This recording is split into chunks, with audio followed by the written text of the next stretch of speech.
কি যে মন্দির প্রত্যেক জায়গার কোনো গলির মাঝখানে থাকে কিংবা কোনো বড় ফাঁকা জায়গায় হয়, যেখানে মন্দির তৈরি করা হয়, ফাঁকা জায়গা যেখানে অনেক মানুষ আসতে পারে। কিন্তু বাইবেল বলছে যে আমরাই ঈশ্বরের মন্দির। হ্যাঁ আমার প্রিয় ভাই বোন, আমরা হলাম সেই হেঁটে চলে বেড়ানো ঈশ্বরের মন্দির। আমরা দেখি যে প্রথম করন্থীয় তার 3 অধ্যায় 16 পদে বলছে, তোমরা কি জানো না তোমরা ঈশ্বরের মন্দির এবং ঈশ্বরের আত্মা তোমাদের অন্তরে বাস করে, এবং ঈশ্বরের আত্মা আমাদের অন্তরে বাস করে। কিন্তু সমস্যা হয়েছে আমার প্রিয় ভাই বোন, এই অন্তরে ঈশ্বর তো আসে, বাস করে, কিন্তু এই হৃদয়ের মধ্যে আমরা এত কিছু ভরিয়ে রাখি যে ঈশ্বর থাকার জায়গা নেই।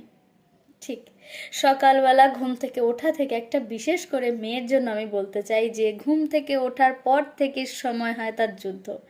তার মনে চলছে ছেলেকে স্কুলে, বাচ্চাদেরকে স্কুলে পাঠাতে হবে, এটা করতে হবে, ওটা করতে হবে, তাদের টিফিন, তাদের ওঠানো, তাদের স্কুলে পাঠানো, স্বামীর কাজে হেল্প করা, স্বামীকে খুশি করা, তার রান্না বান্না, তার ব্যবসায় সাহায্য করা এবং সংসার, এত কিছুই যে হৃদয়ের মধ্যে থাকে।